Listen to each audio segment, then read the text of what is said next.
Oops, I think I just skipped over a page. All right, so let's talk some quick notes. This will take very little time, hopefully. Um, Functions and graphs, I could spend all day, but I hope your graph skills are solid. Sign testing skills are solid and required for first and second derivative kind of tests. What about domain? Domain, what are the three restrictions? What are three things that are break math? 1 under 0. 0 in the denominator. What else? Square root of a negative. What else?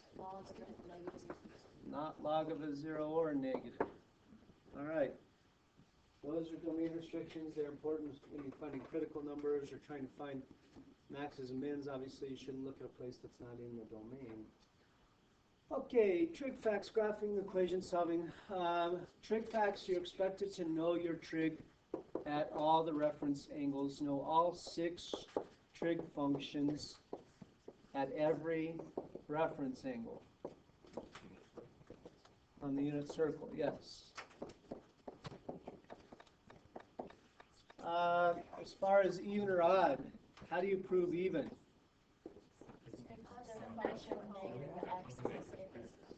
If when you put in a negative x, you get the same as the normal. Positive x, then it's even. How about odd? Then odd. Okay, cool. Intermediate value theorem. What is the intermediate value theorem, or IVT, in plain old English, your own words? What's just the idea behind it? If the curve goes from one place to another, it goes through all the points in between, assuming the function is continuous, okay? If f is continuous on an interval a to b, and some y value m is between f at a and f at b, what? There must be a place, yeah, there must exist a place where y equals m, where that y value is achieved, where f equals m. You could say that with symbols, you could say it in plain old English, whatever makes most sense to you, but make sure you say continuity in between this. That's the things that looks like, okay? Cite continuity and points. Aye? All right. Limits, generally, just remember the idea is it's about the approach, not the at. This is the classic separate yourself from the most beginning level calculus student. Does this limit exist? Yes. Yeah, the limit exists. It's about the approach, not the at. Now, is it continuous? No, but that's not the question. The question is the limit. The left-hand, right-hand limits are the same. So, if one-sided limits are equal, the limit exists, even if the point doesn't.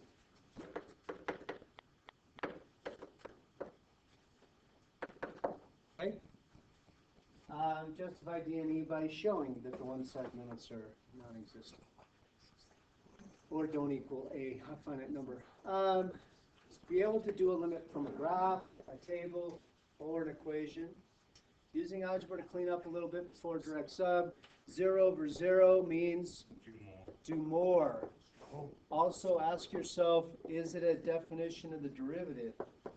Because that is often going to look like a 0 or 0 case. If you think of infinitely small change in y over change in x going to 0 over 0, then that definition of derivative always looks like 0 over 0. Clean up before direct sub. So let's look at the two cases of infinity and constant. Now here's what I mean. If you have, as x goes to infinity, y goes to a constant, then that is a horizontal asymptote. Think of it as, if I see the limit as x going to infinity of a function, or the limit as x going to negative infinity of a function equals a constant, then a little picture goes a long way. If y is starting to approach just a number over and over again, then it must be the case that you've got a horizontal asymptote. Often it's the x-axis, but it doesn't have to be. You follow? Another possibility is the other way around. As x goes to a constant, y goes to infinity, then that's a vertical asymptote. Think of it as the limit as x goes to 1 of 1 over x minus 1.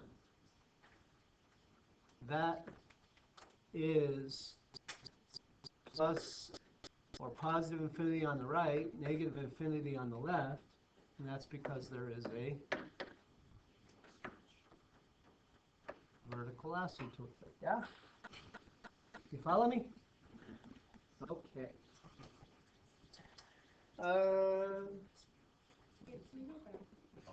Yes.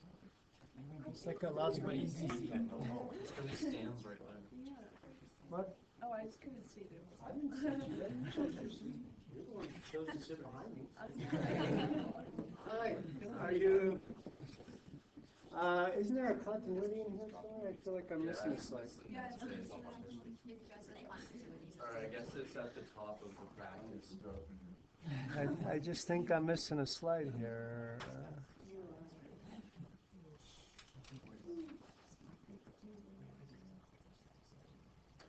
I wonder if I dumped a slide. I don't. Right above the warm-up questions. Oh, it's above the warm-up? Yeah. Oh, I didn't paste that in right. Okay, I got you. Sorry. Yeah, I just had a slide. So then there's continuity, yeah? Okay, what is the definition of continuity? Okay, so let's go here. F is continuous at a point x equal a if condition 1, f at a exists. In other words, the point is defined. Point is the limit as x approaches a exists, which is to say the one-sided limits are equal.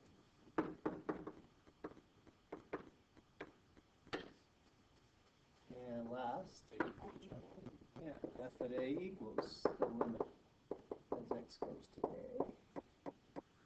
All right. What are the 3 types of discontinuity? Okay, so I heard whole, which is also called removable. What part of the definition is violated by removable? Part 1, 2, or 3? 3. Yeah, they don't equal each other. Okay. What else? Jump. Okay, what part of the definition is violated by jump? 2. The left-hand, right-hand limits are different. Okay, so violates condition 2. And what else? Infinite discontinuity. In essence, the limit doesn't exist because you're not approaching a number. Think vertical. Okay.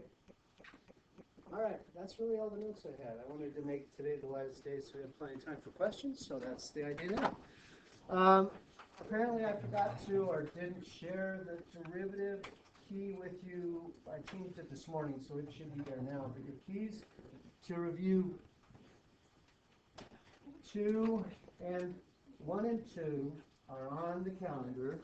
The free response 2, 3, and 4, they're on the calendar.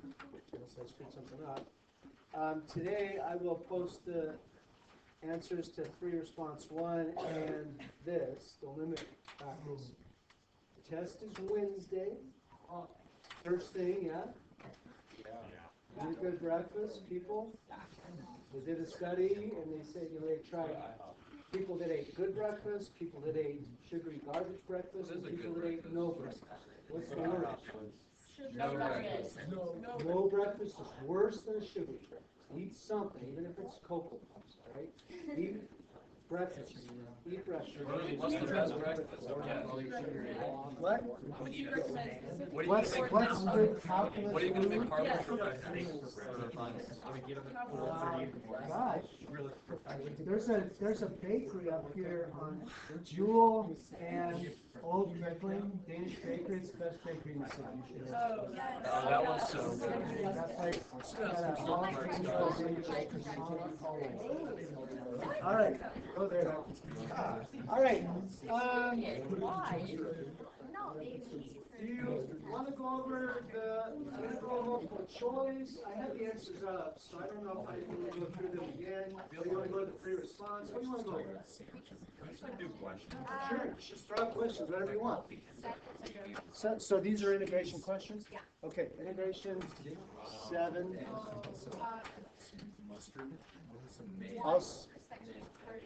I'm sorry, say that again. 1 for section 1 part A.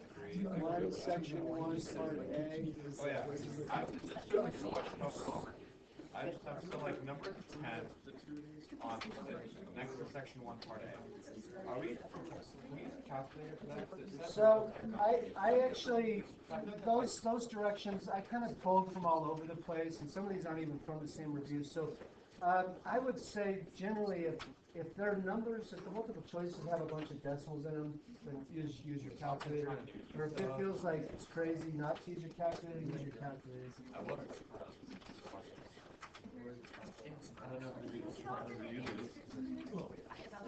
They're on my website. Use your phone. Yeah, absolutely. Yeah. 12D or B? D, 12D. And then 3 and 4, they're just like the last one. Last.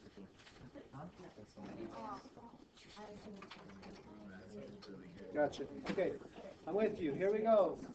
So, yep. Ken? We can go to the free response also when we knock these out. Okay, so 7.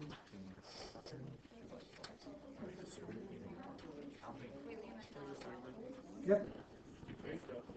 Which one? Oh, I thought somebody said Mr. 7, is this the right, I don't know if there are multiple 7s. Is this the right 7? Okay. Okay, so first issue is these calculators okay.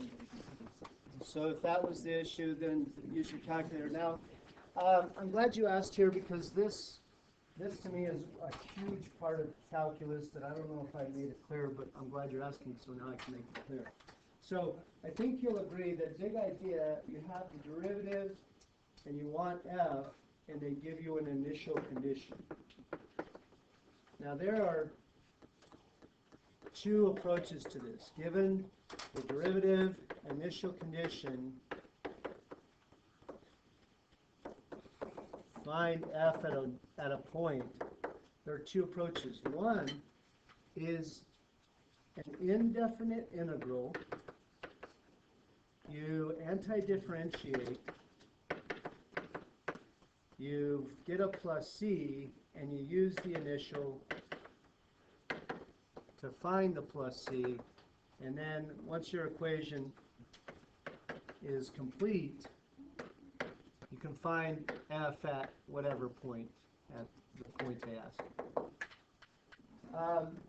Now that's great, but it only works if you know how to anti-differentiate now.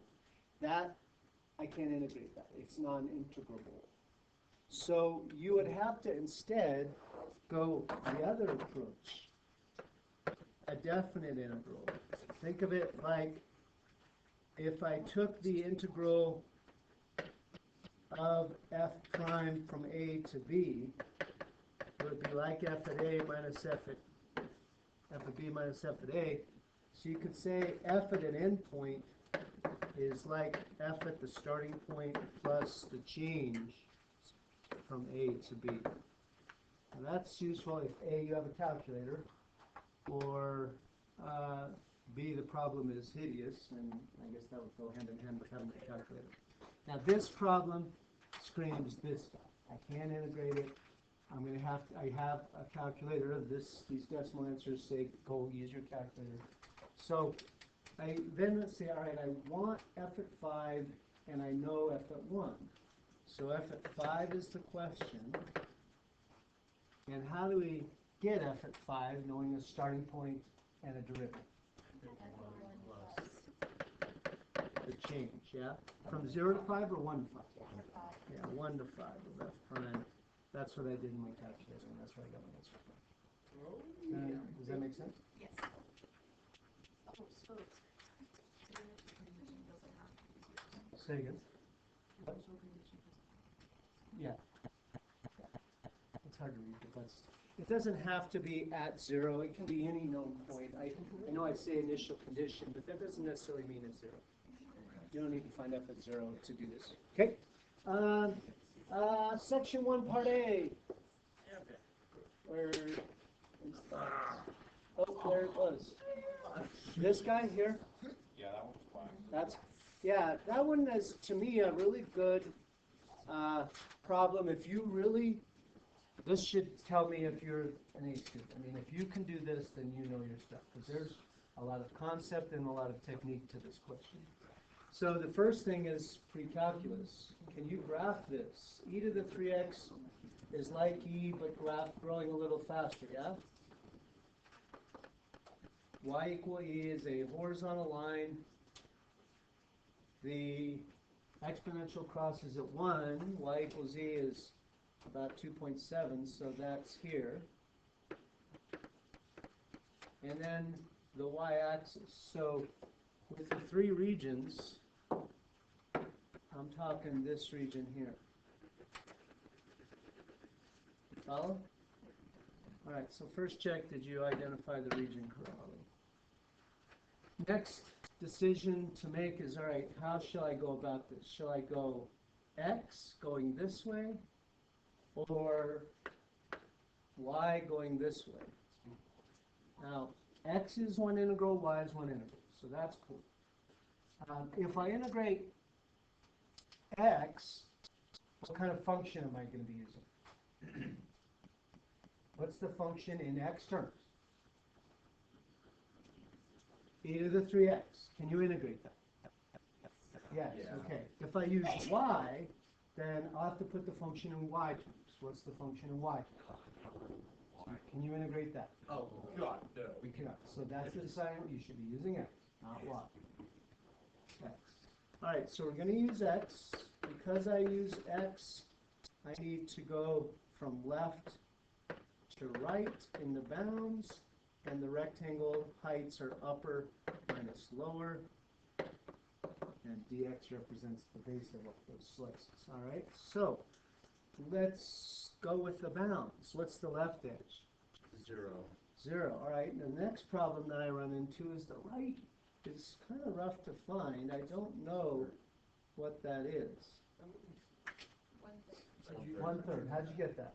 You set the two things equal to each Yeah, e to the 3x equals e to the first. Surely 3x equals 1, so x is 1/3. Yeah? You do not have to show that. If you just thought that, that's cool. Okay. All right, what about upper minus lower? e to the first, E to the first, or e minus? e to the 3x, d. All right, so you've set it up properly. Now we need to integrate this. That's no picnic, because while e is fine, it's a constant, this guy is u sub. Now do you want to u sub? You could either split it into 2 or just u sub it the way it is. What do you want to do? Okay, I heard a little both. So whichever way you want. What is u? 3x. What's du?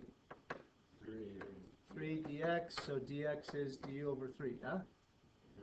All right, so at that point, it's e minus e to the u, and dx is 1/3 du, which the third I'm going to put out front. That's a du now, not a dx. You follow me? Okay, being careful with your technique. Obviously, there's a ton of places to mess up here. All right, so now the bounds. If x is 0, then u is 0. If x is 1/3, u is 1, right? 0 to 1. All right, now it's starting to look better. I'm feeling good. 1/3, what's the antiderivative of e with respect to u? Now, he's a constant. E times u. What's the antiderivative of e to the u? E to the u. 0 to 1. 1/3. When 1 goes in, I get e minus e to the first.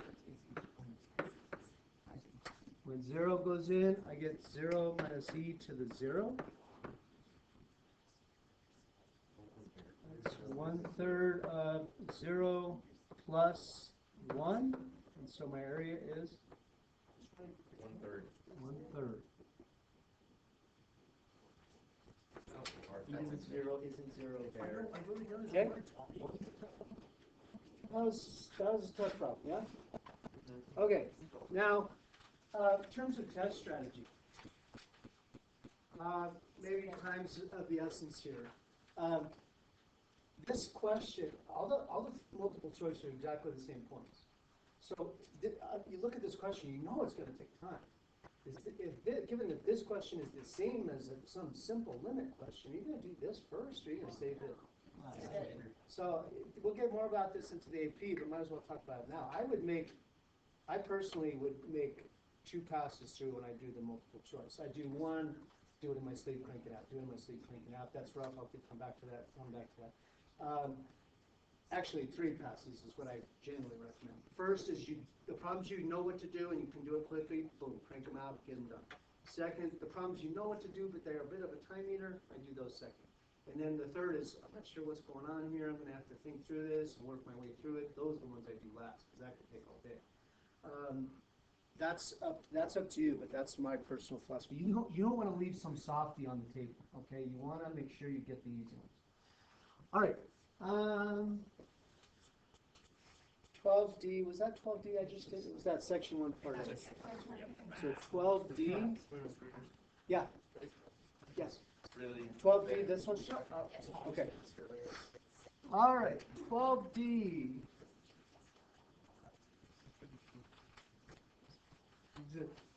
Okay, so the minute I see a tangent line, I open my mental file. I think, okay, the typical technique here is a point, a slope, and then I write my point slope. Now I get into the details. The point is x equal 2. I need the y value. They didn't actually say, but I assume they're talking about the tangent line to big F. Let's go with that assumption, because little f would be weird. So big F at 2, I need to find it. Big F at 2, if I put in, that's this guy, right away I think, I don't like that, that's going bigger to smaller, so I switch and negate, yeah? And then I go geometric area. What's the geometric area? Signed area between 2 and 3. All right, so I get -1/2, so the point is 2, -1/2. Do you agree with the point? Yeah. Okay, now the slope. The slope is the derivative of capital F at 2. How does big F relate to little f? It is little f of 2, because the derivative of big F would be the derivative of the antiderivative of little f, which is just f, and f at 2 is 1. So the slope is 1. And then you're home free. Y minus -1/2 is y plus 1/2 equals the slope 1 times x minus 2.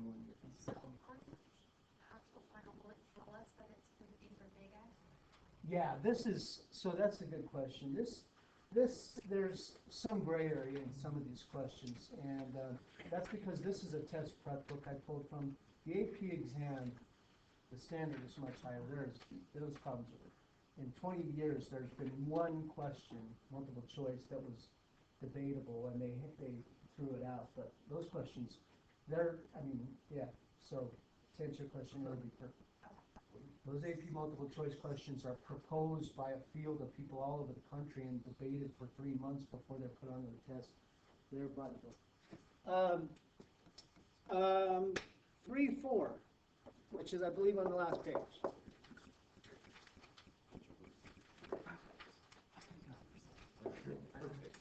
Okay, so here we go. 3 also is this would definitely fall into the that'll take a while category. I would do this on my second round through. Which equation represents R? So make sure you identify the region carefully. It's between the graphs and the y-axis. So it's this region, not that triangular region down there. So first make sure you identify the region correctly by reading carefully, right? I did not read carefully. Read carefully, Tony. All right. Tell me why x is better than y. Give me 2 reasons x. 1 integral if you use x, 2 if you use y. What else? You don't have to like, the bounds. The bounds might be ugly, that's true. What about integrate? If you integrate x, what do you integrate? Cosine and sine. If you integrate y, what do you integrate? Arc cosine and arc sine. Okay, so you would definitely use x for lots of reasons. Use x. So if I use x, my rectangles go this way. You can definitely overthink this. Hey, where does this intersect? Don't go formal math here. Just use your noodle. Where does sine and cosine come out the same? Just take the unit circle. 5/4, yeah? So don't overthink it. Just say, oh, that's where they're the same, 5/4. Okay? So our integral is from 0 to pi/4, right minus left. Upper minus lower for the integrand. What's upper minus lower? The cosine. Yes. Yes. 5/4 would be true, but that's 5/4 is above 1, and that would be over here. So that would be a nice one. Yeah. Okay. So 4 cosine minus 4 sine. Now we integrate. The antiderivative of 4 cosine is it 4 sine or negative 4 sine? Negative 4 sine. Positive 4 sine. Positive. Positive. Yeah, positive. Why? 4 sine. What's the derivative of 4 sine? Oh my goodness. I'm What's sorry. the derivative, antiderivative of negative 4 sine? Cosine. Positive 4 cosine. Okay, so 4 root 2 over 2 plus 4 root 2 over 2. Do not fall into the temptation to think, oh, 0, I can just not do that. Do that. You get 4 times 0 plus 4 times 1. That's why you don't blow it off. 0 does not always mean 0. So this is 2 root 2 plus 2 root 2, or 4 root 2 minus 4. And then which of those matches? It is A. Okay. All right. Does that make sense? All righty. 4. All 4 was here. Okay. I had a hard time with this because I guessed the question instead of actually reading the question. I anticipated the question. Oh, I've done that before, and then I went off on it wrong. It said that y equals 2 splits the region into 2 equal parts. Where is y equal 2 here? It's about in here. Into 2 equal, or not, sorry, I did it again. It doesn't say 2 equal parts. No, it just says 2 parts, not 2 equal parts. So what is the region of R that's below the horizontal line? We still want to use X or Y? Why? What do I see? Okay, so again, if you use Y, you're going to use arc sine of Y. Never mind. We want to use So you want to use X. So I understand wanting to use Y because the bounds are so clean, 0 to 2. But again, you're going to have to integrate. If you do Y, it's arc sine and that, then you're in a bit of a pickle. So instead, you want to use x. The problem is, what is it? It's from the top to 2. Do you agree the question is, what's the right edge of the region? Yeah. And what does that mean, finding the intersection between them? It's when sine equals 4 sine of x equals 2, which means sine of x is, at what angle is sine 1/2? Pi over 6. Pi over 6. See that trig skills you have to have. Pi over 6. So 0 to pi over 6 of, what's the integrand? 2 minus 2 minus. Upper minus lower. 2 minus 4 cosine. 4 sine. Or wait. No, 4 sine. 4 sine of x. Okay? That's our setup. Now we integrate carefully. 2x minus or plus? Plus. Plus 4 cosine. Don't be weasels. Yeah. So that is pi over 3 plus 4 cosine of pi over 6 minus 0 plus 4 cosine of 0. So what is cosine of pi over 6? Root 3 over 2 minus 4. So I guess something like pi over 3 plus 2 root 3 minus 4. Is that there somewhere, I hope? Okay, so there you go. Does that make sense? Yeah. Is that how you guess? Yes. All right, 10. Question on 10. Is 10 still a question? Oh, no. I do 8 this Is anybody who asked 10? I don't know who asked that, but do you need 10 still? Yeah. This guy? Yes? No? Yeah. Yes? Okay. So, I didn't say, but this is calculator active. I guess I hoped you would make that conclusion when you saw S. M is pretty, could go either way, but S is pretty gross. So yeah, it's calculator active. I should have stored these in here.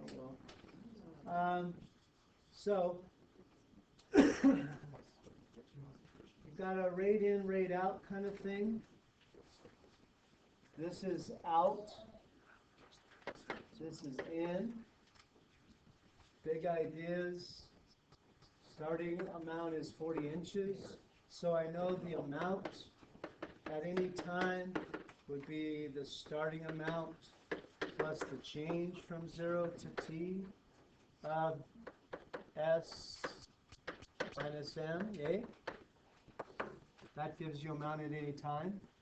And if I want a rate of change in the amount, then this would be 0 plus the derivative, the antiderivative, S at t minus M at t, or the difference between the two rates.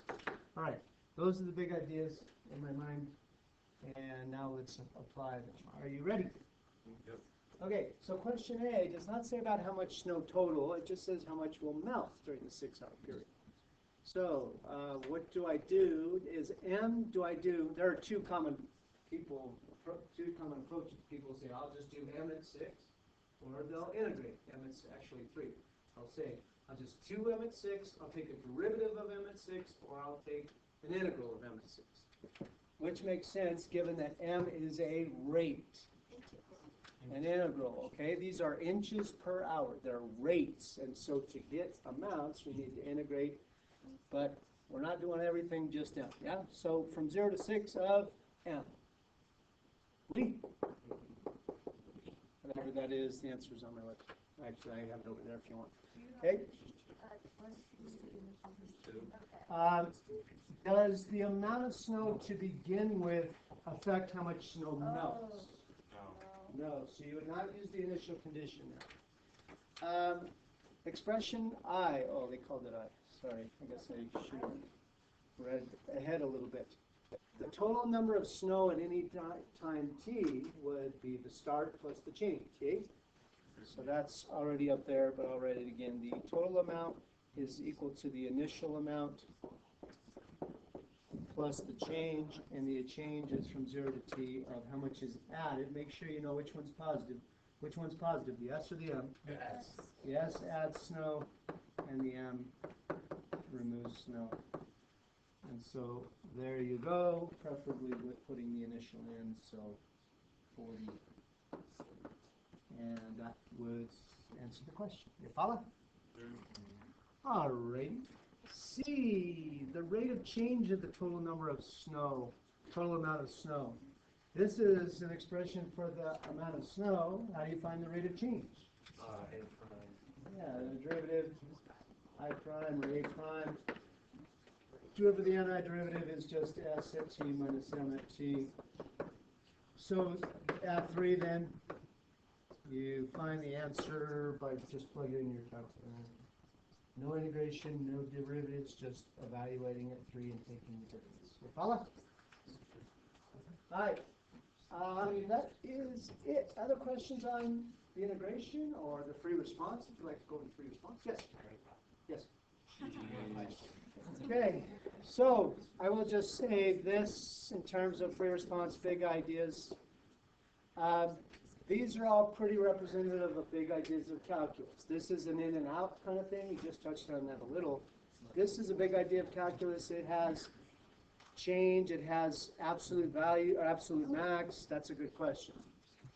This is derivative technique. Do you know how to take a derivative? Do you know what derivative signs and second derivative signs mean? This is classic. These problems were not randomly chosen, I guess is what I'm saying. And then last but not least, this is integral approximation from a table. You can bet that one of the free responses will have a table in it. And motion is also a pretty good bet. Yeah? I think I forgot to put on your notes, but you might include in your integration notes. This is displacement. Oh, yeah. This is distance. And then the first one is actually the best prep for fundamental theorem. Be able to do fundamental theorem of calculus kind of problems like these guys, where you're giving an integral defined function. Okay? All right. I hope you're smart.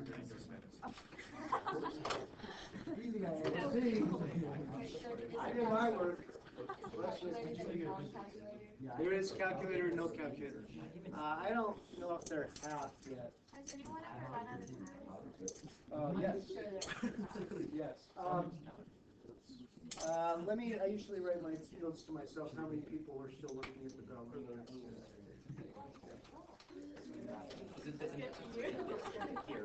Fair.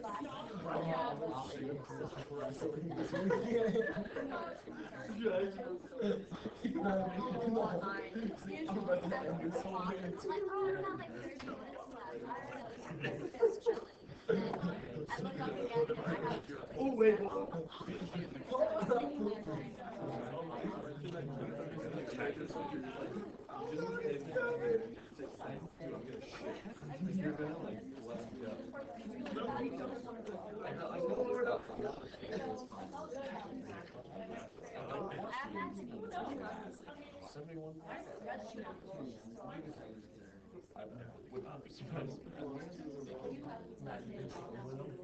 I have history at AP Chem. I haven't been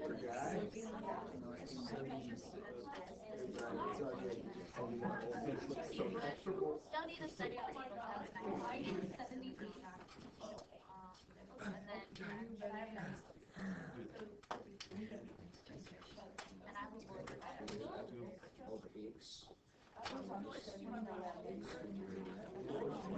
work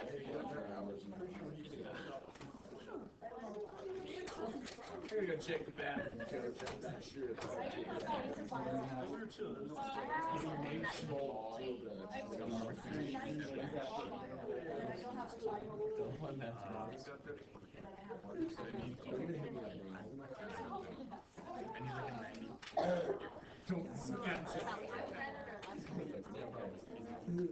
I don't have notes to myself, so I assume the time is good, otherwise I would have jumped.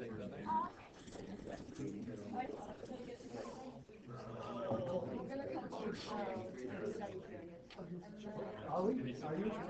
I don't know. I don't have any. First period starts with the second period. It's third, tomorrow, second. No, first period, third period, and second called second period. Oh. As long as you're not distracted, you can discuss it.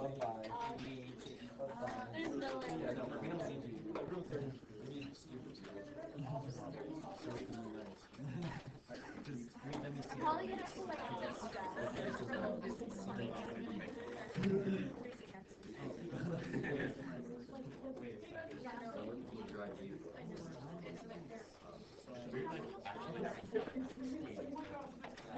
That's a great way to lose some weight.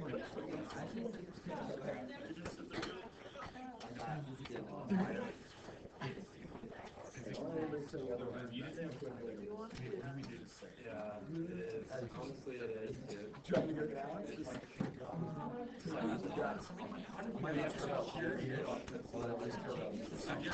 Yeah, sure, you're right.